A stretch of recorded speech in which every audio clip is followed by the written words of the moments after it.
I'm Joe Catalano with an AM Quincy news update for Thursday, March 20th. March 31st is the new move-in day for the Quincy Animal Shelter. Shelter President Sandra Sines says the move-in day to the new shelter on Quarry Street has been pushed ahead by 1 week after it was initially set for this coming Monday.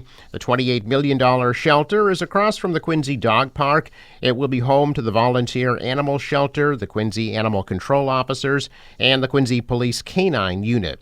Sines says the new shelter will have expanded adoption hours and offer public programs. She says the new shelter will provide dedicated spaces for dogs and cats and will have a separate area for veterinarian services. The shelter is currently operating at a temporary location on East Quantum Street after the former shelter on Broad Street was torn down to make way for the new public safety complex.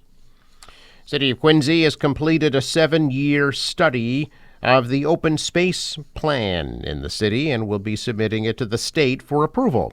Mayor Thomas Koch says although there is very little open space left to purchase in Quincy, it's important to have a management plan in place. Quincy Commissioner of Natural Resources Dave Murphy and environmental scientist Heather Liss presented the open space plan to the City Council this week, asking for the council's approval. The plan was created after numerous public meetings, surveys, staff contributions, and help from consultants. The plan covers open space and recreation in Quincy through the year 2032.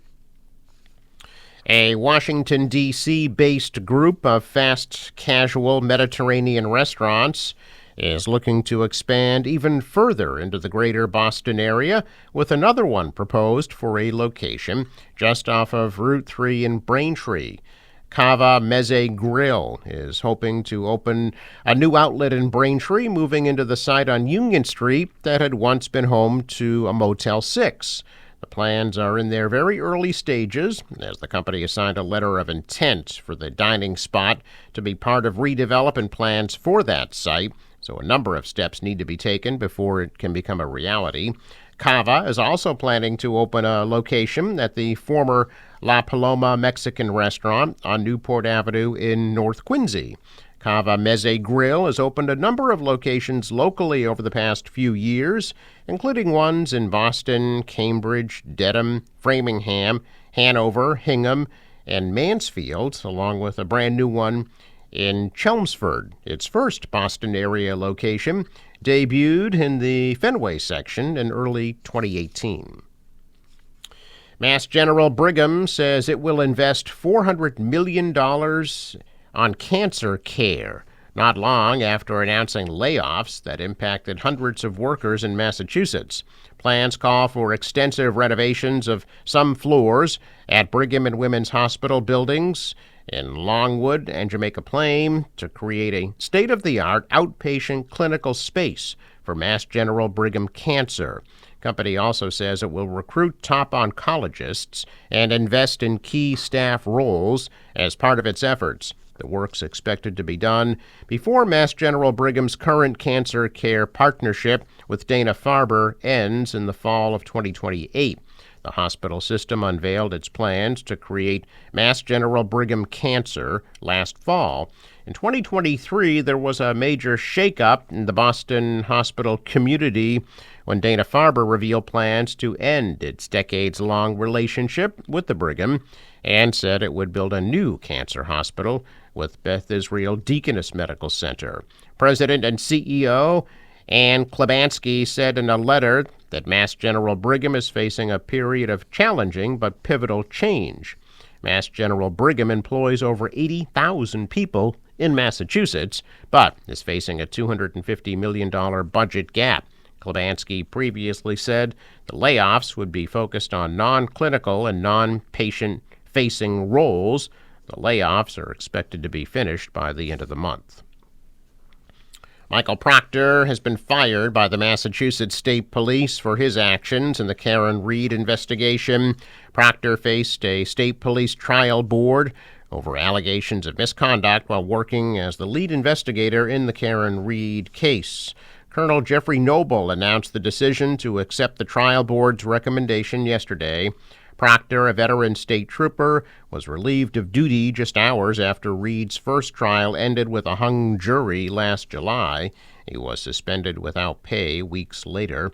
The trial board hearing, which was held at State Police Headquarters in Framingham, took place with testimony over 3 days. The hearing began January 15th, continued February 10th, and concluded on March 13th.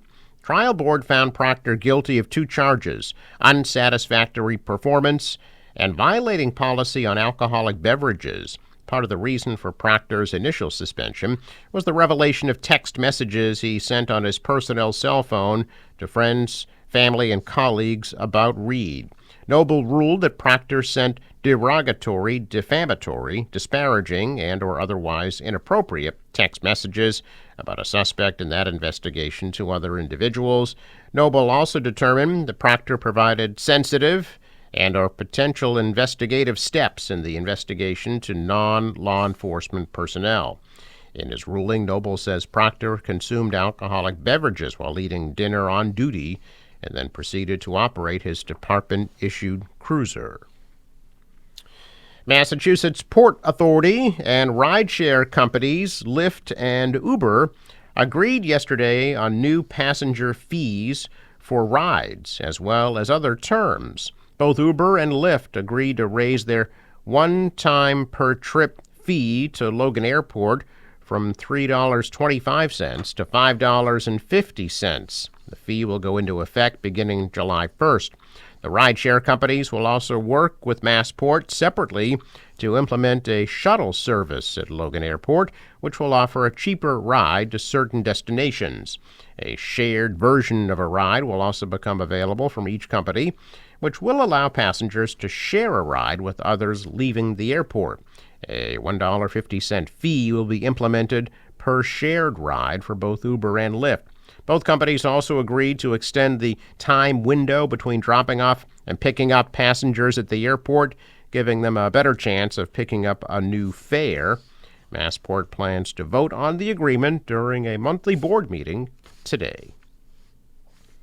Well, 2 months into the 2025 market, and single-family homes in Massachusetts are following roughly the trend that began to emerge at the end of 2024. The number of homes sold and the median price of those sales are both up slightly compared to a year ago.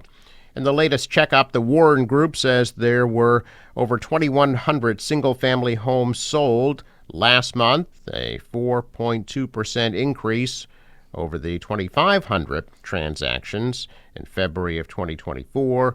The median single-family sale price climbed 4.9% year over year to hit $575,000 this past February. Check of business news this morning. Stocks are higher. The Dow rose 383. The Nasdaq is up 246, and the S&P added 60. Asian stocks mostly higher, following an advance on Wall Street after the Fed said the economy still looks healthy enough to keep interest rates where they are. Markets were closed in Japan for a holiday. The dollar fell, the euro is down, oil at $67 a barrel. In sports, the Bruins are in Vegas against the Golden Knights tonight at 10. Celtics will be in Utah against the Jazz tomorrow night at 9:30. Forecast from the National Weather Service. Today, some morning fog and then turning partly cloudy, the high of 55. Tonight, cloudy and a low of 43. Tomorrow, wind and rain, mostly in the morning. The high tomorrow, 48. Saturday, mainly cloudy and mild, high 59.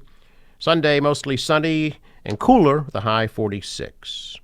For the boater, waves 1 to 2 feet, southeast winds at 5 to 10, gusts to 20 knots, high tide 4:28 p.m. Sunrise 6:46, sets at 6:56. I'm Joe Catalano with an AM Quincy news update for Thursday, March 20th.